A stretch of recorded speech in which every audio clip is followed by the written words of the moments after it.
Good evening my dear student. आज 12th का NCERT का फर्स्ट चैप्टर जो होता है इलेक्ट्रोस्टैटिक्स, वो मैं आज स्टार्ट करने जा रहा हूँ। तो ये जो वीडियो मिलेगा ये प्रॉपर वे में अब रेगुलर वीडियो मिलेगा आपको। जैसे एनसीईआरटी 12th में जो पहला चैप्टर इलेक्ट्रोस्टैटिक्स है, इसको हिंदी में स्थिर वैद्युतिकी बोलते हैं। तो वो किसी भी बोर्ड का बच्चा हो, चाहे बिहार बोर्ड हो, यूपी बोर्ड हो, हिमाचल प्रदेश बोर्ड हो, पंजाब बोर्ड हो, चाहे सीबीएसई बोर्ड हो, वो हिंदी मीडियम के लिए मैं लेके वीडियो आया हूँ। लेकिन इंग्लिश भी डिफिनेशन रहेगा बीच बीच में, जिससे बच्चे को इम्प्रूवमेंट हो, लैंग्वेज में प्रॉब्लम ना हो। एक प्योर इंग्लिश बैच भी मैं ला रहा हूँ, जिसमें नीट लेवल का मेडिकल क्षेत्र का, इंजीनियरिंग क्षेत्र का बच्चा उसमें देख सकता है। प्योर इंग्लिश बैच रहेगा वो, उसमें हिंदी नहीं रहेगा। तो ये बोर्ड लेवल का है और प्रॉपर वे में इस वीडियो को देखिए, क्योंकि ये नोट्स प्लस नॉमरिकल माने थ्योरी प्लस नॉमरिकल का वीडियो रहेगा और एकदम प्रॉपर वे में वीडियो रहेगा।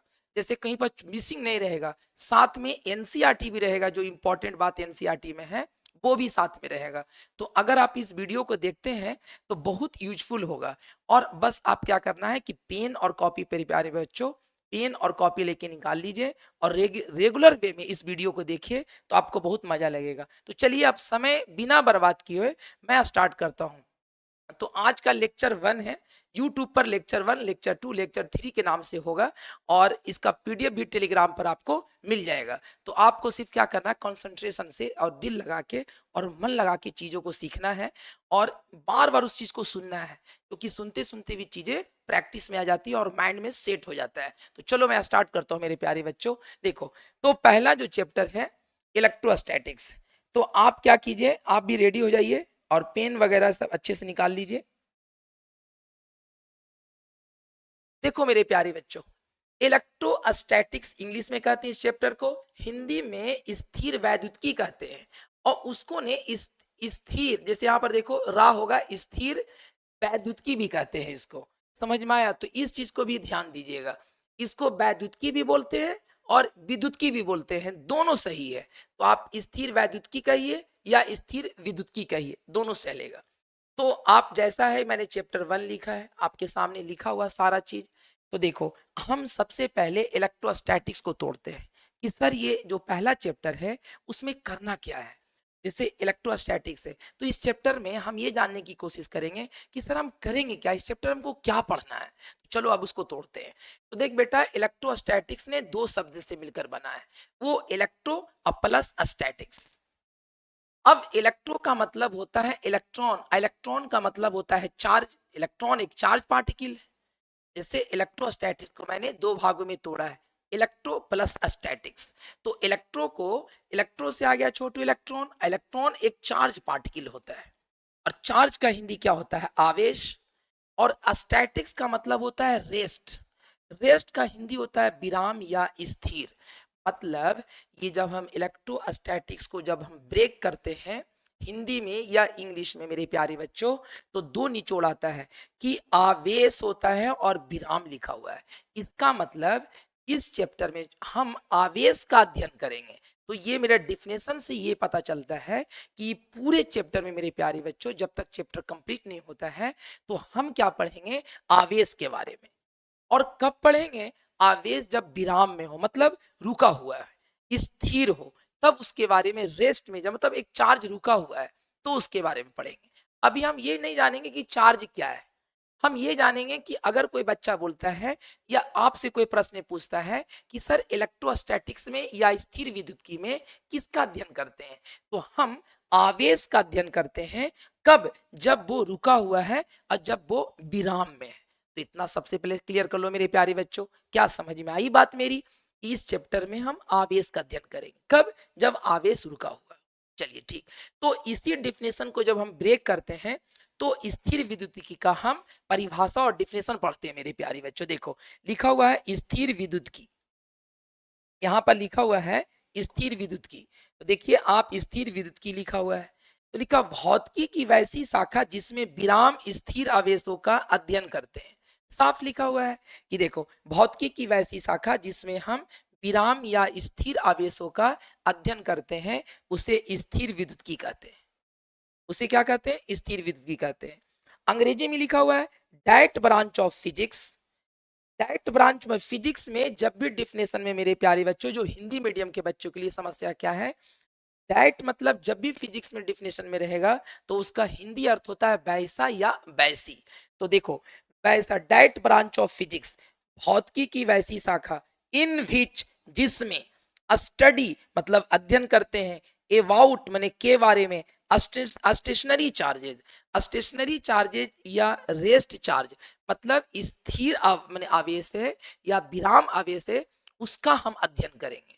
तो देखो, अभी हम चार्ज का डिफिनेशन नहीं पढ़ा मेरे प्यारे बच्चों। हम अगर आपसे कोई बोलता है कि आपने फर्स्ट चैप्टर इलेक्ट्रोस्टैटिक्स स्टार्ट किए हैं, तो इस चैप्टर में क्या पढ़ना है, तो आपको बस इतने जवाब देना है कि इस चैप्टर में हम चार्ज का स्टडी करेंगे। कब? जब वो रुका हुआ रहेगा, तब रेस्ट में रहेगा। तो यही चीज मैंने ब्रेक किया है, आप कॉपी में अच्छे से लिख सकते हैं। नेक्स्ट स्लाइड देखिए मेरे प्यारे बच्चों। सर, तो अब हम ये प्रश्न उठता है कि आपने इस चैप्टर में आवेश का अध्ययन करेंगे, तो सर आवेश है क्या? क्या है आवेश? तो उसके बारे में मैंने डिफिनेशन लिखा है कि देखो, आवेश मेरा हेडिंग है और इसको चार्ज कहते हैं या इलेक्ट्रिक चार्ज, और करके लिखेंगे इलेक्ट्रिक चार्ज कहते हैं, चार्ज या इलेक्ट्रिक चार्ज, यहां पर बीच में और छूटा हुआ है।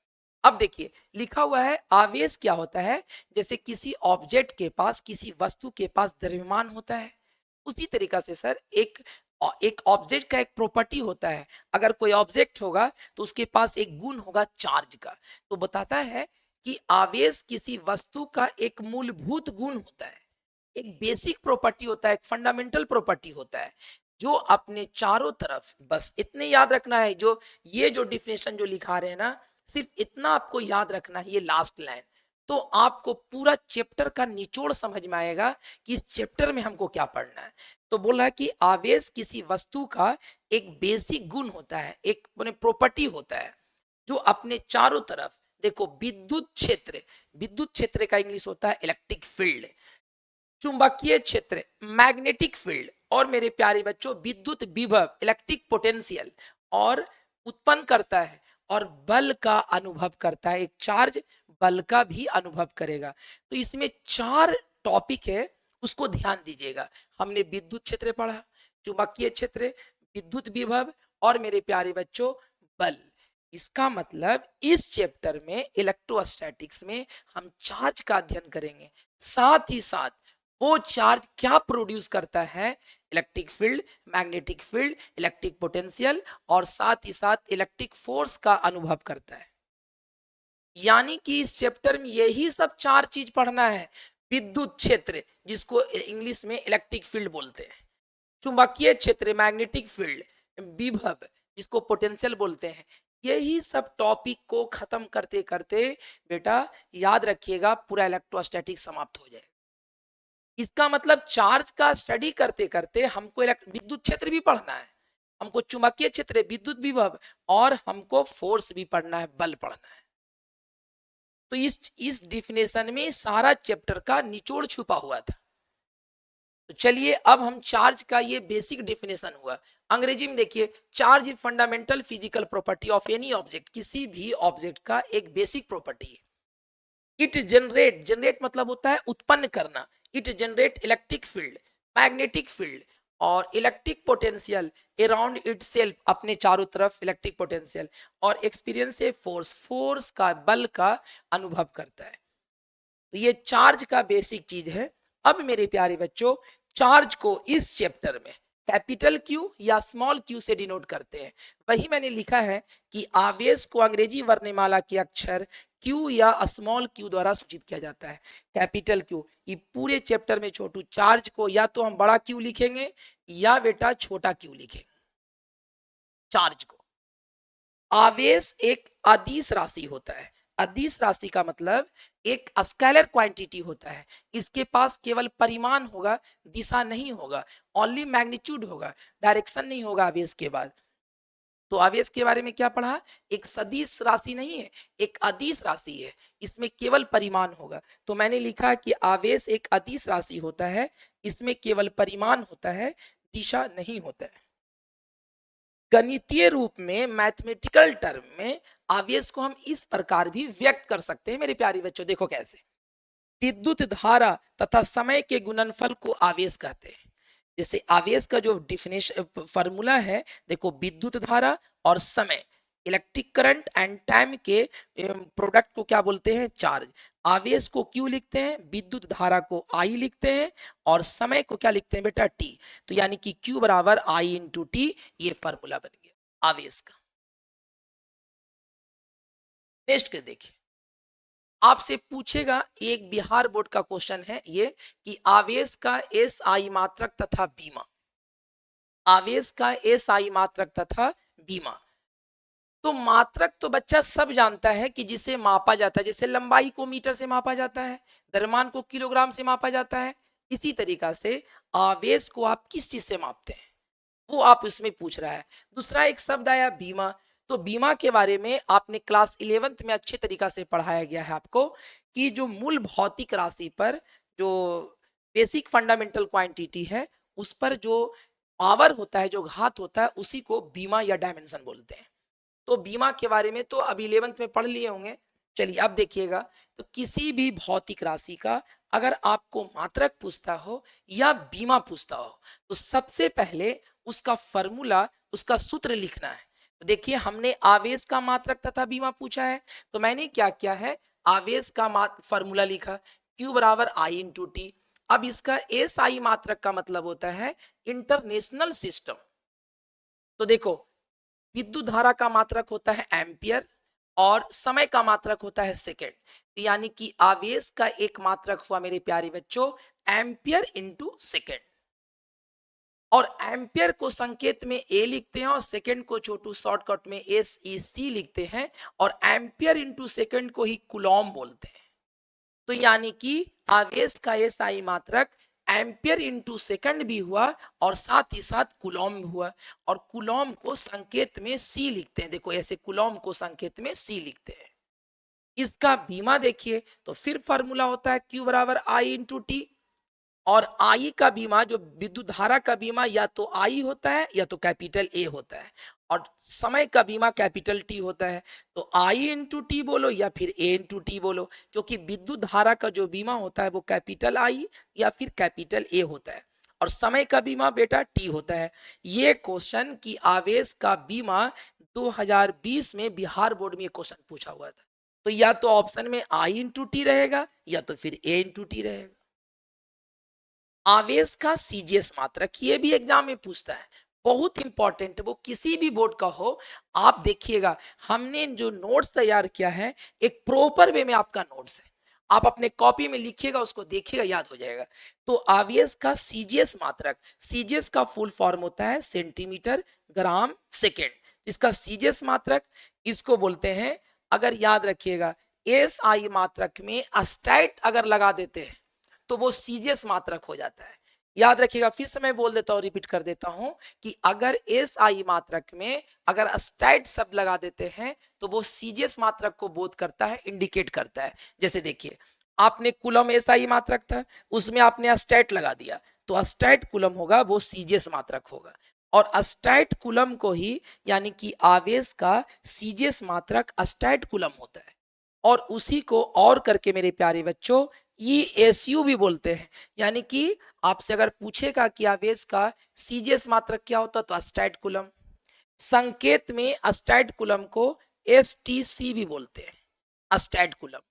इसी को ESU बोलते हैं। इसका फुल फॉर्म होता है इलेक्ट्रोस्टैटिक्स यूनिट, हिंदी में कहेंगे विद्युत स्थिर मात्रक।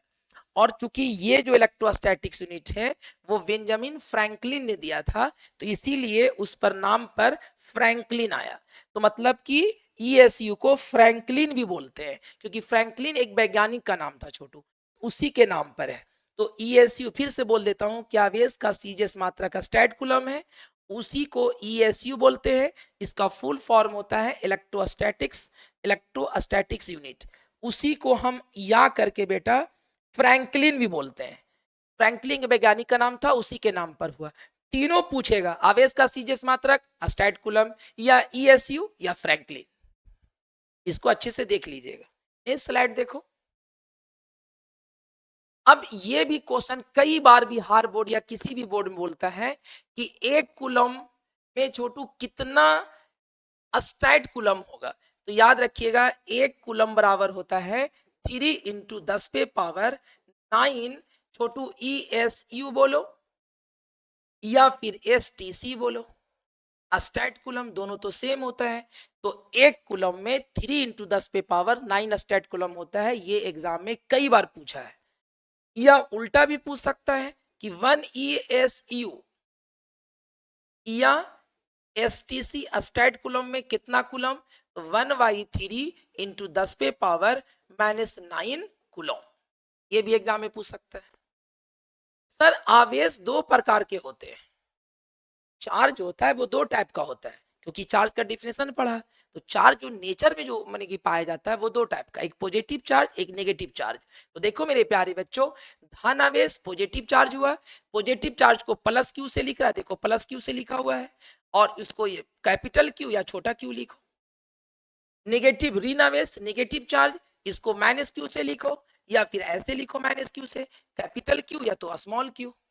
इलेक्ट्रॉन ऋण आवेशित होता है, इलेक्ट्रॉन जो होता है वो ऋण आवेशित होता है, मतलब उस पर नेगेटिव चार्ज होता है, ऋणात्मक आवेश होता है।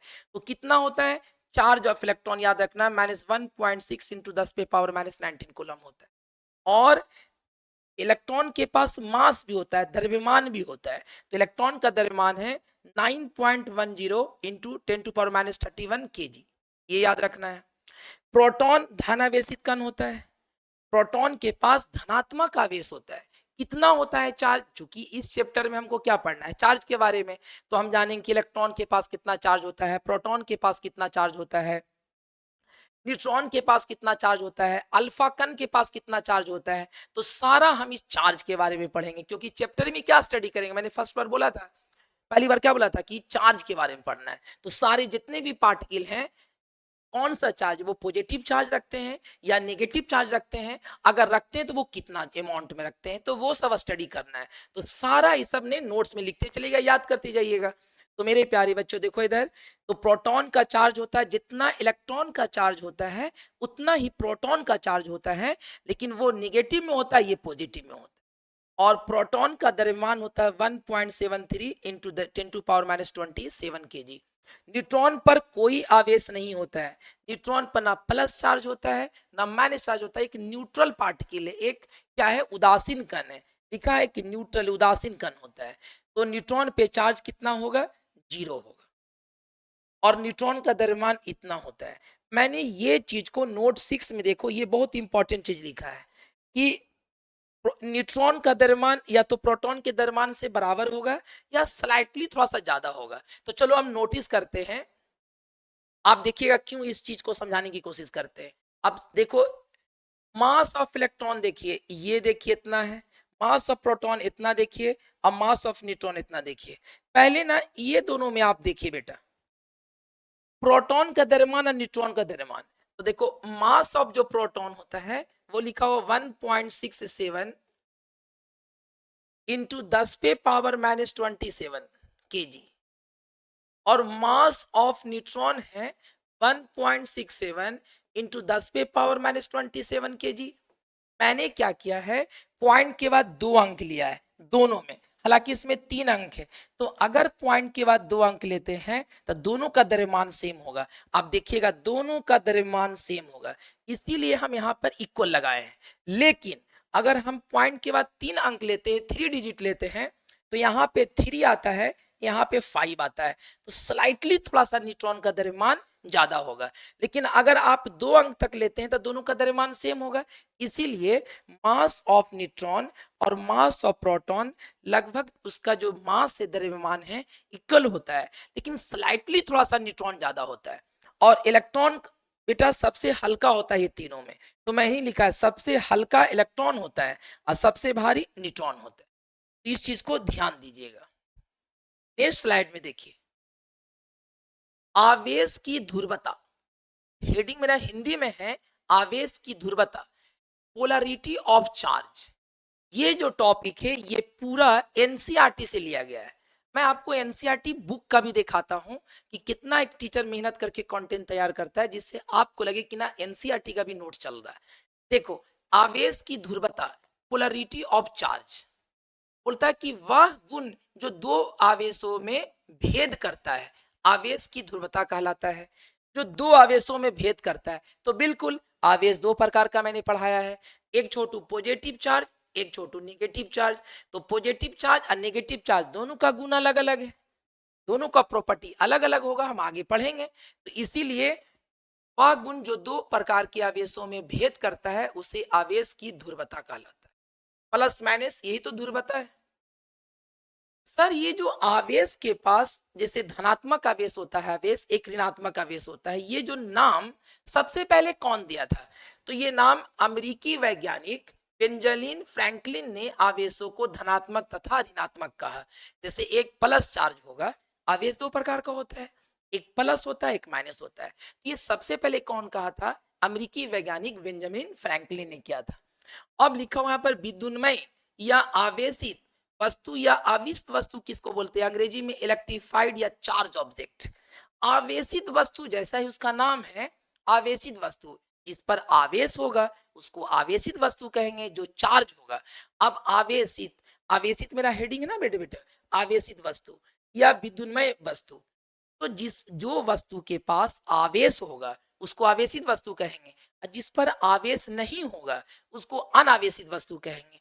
आवेश होगा इसका मतलब ये हुआ कि धनात्मक आवेश भी उस पर हो सकता है और ऋणात्मक आवेश भी हो सकता है, कुछ भी आवेश हो सकता है। तो देखो मैंने क्या लिखा है कि जब किसी वस्तु पर कोई आवेश होता है तो वह वस्तु विद्युन्मय या आवेशित वस्तु कही जाती है। आवेश होता है वो धनात्मक आवेश भी हो सकता है। जैसे देखो ये कोई वस्तु है और इस पर धनात्मक आवेश बनाया, देखिए धनात्मक आवेश बना हुआ है, तो इसको हम आवेशित वस्तु कहेंगे। अगर कोई वस्तु ऐसे है और इस पर ऋणात्मक आवेश है, नेगेटिव नेगेटिव चार्ज है, तो इसको भी हम आवेशित वस्तु कहेंगे। लेकिन अगर कोई वस्तु इस टाइप से है, इस पर ना पॉजिटिव चार्ज है ना नेगेटिव चार्ज है, कुछ है ही नहीं है, या मेरे प्यारे बच्चों अगर पॉजिटिव, अगर दो पॉजिटिव है तो तीन पॉजिटिव है तो तीन नेगेटिव है, तो इसको कहेंगे कि चार्ज पार्टिकल नहीं है, क्योंकि इस पर जितना पॉजिटिव उतना नेगेटिव, ये न्यूट्रल है, इस पर कोई चार्ज नहीं है। तो ये देखो लिखा है कि if an object having electric charge, वो इलेक्ट्रिक चार्ज को रखता है, it is said to be electrified या चार्ज ऑब्जेक्ट। लेकिन जस्ट उसके नीचे लिखा हुआ है कि जब उस पर कोई आवेश नहीं होता है तो उसे अनावेशित वस्तु कहेंगे। जब इस पर कोई आवेश नहीं, कोई ऑब्जेक्ट है और इस पर कोई आवर्जन माने कि कोई चार्ज नहीं, मतलब चार्ज बराबर जीरो है, कोई चार्ज नहीं है छोटू, तो कहेंगे उसको अनावेशित वस्तु कहेंगे।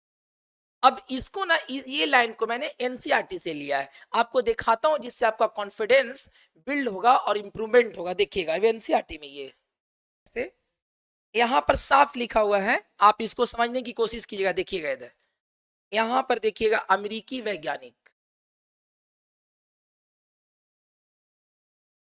अमेरिकी वैज्ञानिक देख बेटा यहाँ पर कहीं पर लिखा हुआ होगा, ये लाइन को देखो, अमेरिकी वैज्ञानिक बेंजामिन फ्रैंकलिन ने आवेशों को धनात्मक और ऋणात्मक का, आप अंडरलाइन कर देता हूं, ये एनसीईआरटी का लाइन है।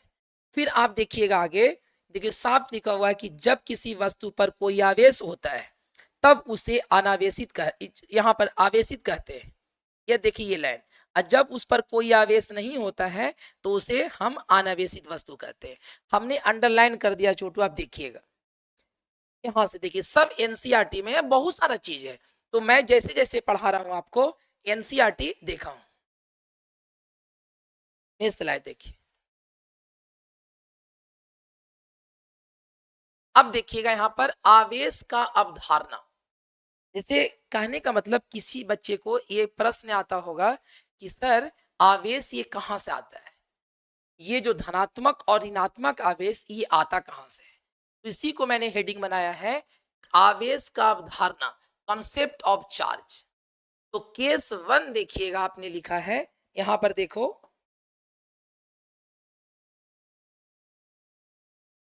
देखिएगा जब ये मतलब कहने का मतलब कि चार्ज ये आया कहाँ से, पॉजिटिव और नेगेटिव चार्ज है, ये कहाँ से आया।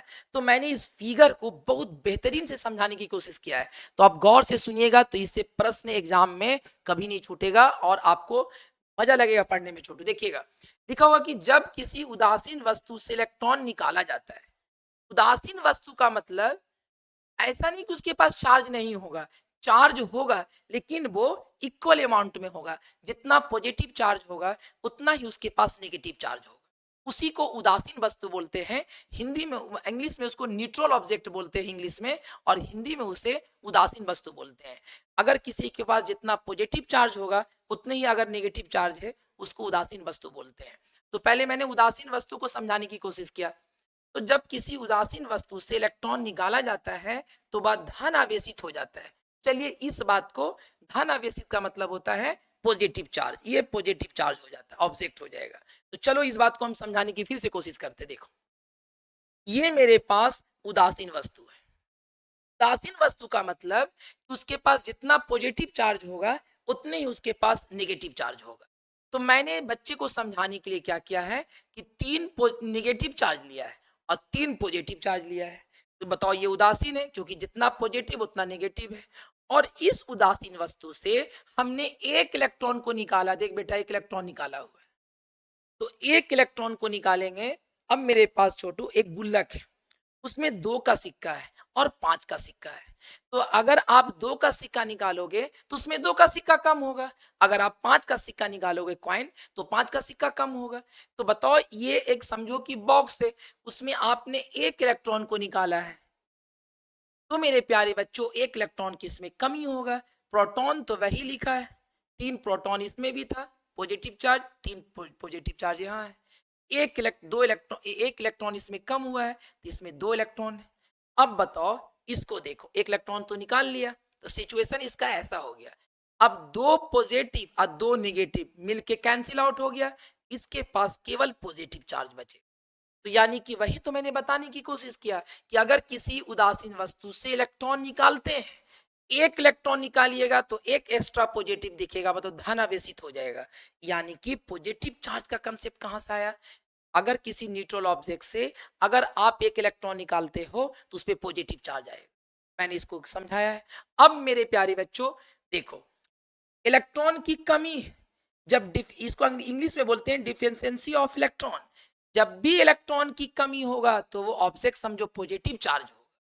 और पॉजिटिव चार्ज कोई ऑब्जेक्ट जो होता है उसके द्रव्यमान में कमी आता है। ये इंपॉर्टेंट बात, एकदम पॉइंट वाली बात। जब भी कोई पॉजिटिव चार्ज ऑब्जेक्ट होगा, धनावेशित वस्तु होगा, उसके मास में, उसके द्रव्यमान में कमी आएगा। अब क्यों कमी आएगा, गौर से सुनना। एक इलेक्ट्रॉन का जो द्रव्यमान होता है वो होता है, छोटू इलेक्ट्रॉन का द्रव्यमान होता है 9.10 इंटू 10⁻31 kg, इतना होता है। तो मुझे आप खुद सोचो कि अगर आप एक इलेक्ट्रॉन यहां से निकालते हो, एक इलेक्ट्रॉन को निकाला आपने, एक इलेक्ट्रॉन को निकालने का मतलब इतना द्रव्यमान उसके पास कम गया, क्योंकि आप इससे निकालिएगा बाहर तो इतना इलेक्ट्रॉन, इतना द्रव्यमान कम होगा। तो इलेक्ट्रॉन को निकाला तभी पॉजिटिव चार्ज आता है, इसका मतलब उसके द्रव्यमान में कमी आएगा। क्योंकि इलेक्ट्रॉन निकालेंगे तो उतना द्रव्यमान बाहर हो जाएगा, तो इसके पास द्रव्यमान में कमी होगा। तो अब ये क्वेश्चन पूछेगा कि अगर कोई चार्ज आवेशित, धन आवेशित वस्तु है तो उसके द्रव्यमान में वृद्धि होगा कि कमी होगा? तो द्रव्यमान में कमी होगा, क्योंकि आपने इलेक्ट्रॉन को उससे निकाला है। तो ये कंसेप्ट हुआ। अब केस दूसरा मैंने लिया है कि जब किसी उदासीन वस्तु में इलेक्ट्रॉन डाला जाता है तो वह ऋण आवेशित हो जाता है। कोई भी उदासीन वस्तु है, जब उसमें आप इलेक्ट्रॉन को डालिएगा तो वो नेगेटिव चार्ज पार्टिकल बन जाएगा। कैसे, देखो मैं समझाता हूं। यहां पर आप देखो बेटा, 3 नेगेटिव है और 3 पॉजिटिव है। इसका मतलब ये उदासीन वस्तु है। 3 नेगेटिव और 3 पॉजिटिव, उदासीन है। अब उसमें आपने देखो, आपने इलेक्ट्रॉन को डाला है, इलेक्ट्रॉन को इसमें डाल रहे हैं। तो इलेक्ट्रॉन को आपने डाला है तो इलेक्ट्रॉन की संख्या बढ़ जाएगा इसमें। तो देखो, पहले 3 इलेक्ट्रॉन था, अब कितना इलेक्ट्रॉन होगा? 4 इलेक्ट्रॉन होगा। लेकिन प्रोटॉन वही होगा, प्रोटॉन में कोई वृद्धि कमी नहीं होगा। किसी बच्चे को अगर ऐसा फील होता है कि सर आप इलेक्ट्रॉन को ही निकाल रहे हैं, इलेक्ट्रॉन को डाल रहे हैं, प्रोटॉन क्यों नहीं निकलता है प्रोटॉन? तो मेरे प्यारे बच्चों, उसका मैं जवाब आपको इधर दे देता हूं। जैसे देखो, ये नाभिक होता है और नाभिक के चारों ओर इलेक्ट्रॉन होता है। इलेक्ट्रॉन यहाँ चक्कर लगाता है ये ऑर्बिट में, और प्रोटॉन जो होता है उसके अंदर बंधा, नाभिक के अंदर रहता है। तो प्रोटॉन स्ट्रॉन्ग इलेक्ट्रोस्टैटिक फोर्स से बंधा रहता है, उसको निकालना बहुत ही मुश्किल है। जैसे आप एक नॉर्मल एग्जांपल आपको मैंने क्या दूं कि आपके डोर पर 1 kg सोना रखा हुआ है और आपके घर के बॉक्स में 1 केजी सोना रखा हुआ है, चोरी होने का संभावना कहाँ है? जहां पे डोर है, क्योंकि बाहर है। तो इलेक्ट्रॉन चूंकि आउटर मोस्ट ऑर्बिट में बाहर घूमता रहता है, इसलिए इलेक्ट्रॉन को निकाल सकते हैं।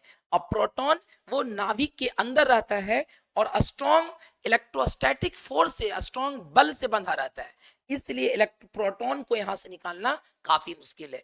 इसलिए किसी भी ऑब्जेक्ट से या तो हम सिर्फ इलेक्ट्रॉन को निकाल सकते हैं या तो इलेक्ट्रॉन को डाल सकते हैं। प्रोटॉन को नहीं निकाल सकते हैं, ना प्रोटॉन को हम डाल सकते हैं। तो ये चीज को मैंने आपको क्लियर किया। तो इसीलिए इसमें देखो 3 इलेक्ट्रॉन था और 3 प्रोटॉन था। आपने इसमें 1 इलेक्ट्रॉन को डाला तो इलेक्ट्रॉन की संख्या बढ़ा। तो देखो प्रोटॉन की तुलना में इसमें इलेक्ट्रॉन की क्या हो गया? वृद्धि। इलेक्ट्रॉन एक्सेस हो गया, इसमें ज्यादा हो गया।